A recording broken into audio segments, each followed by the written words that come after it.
Take home that desired TV or brand new appliance today with Affirm at Walmart. Ready to unlock flexible payment options at Walmart.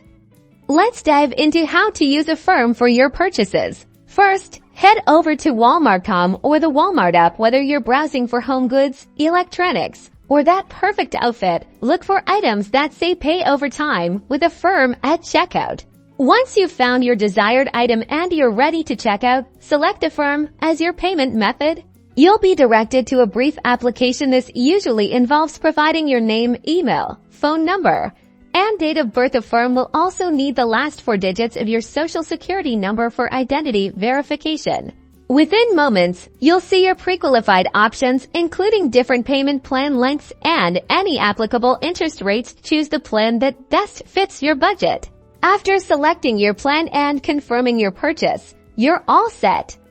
Your item will ship as usual from Walmart, and your payments will be managed directly through Affirm.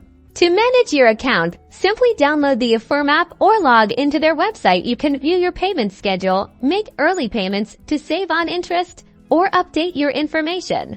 It's that easy to split your Walmart purchases into manageable payments and enjoy your new items now. Happy shopping with Affirm.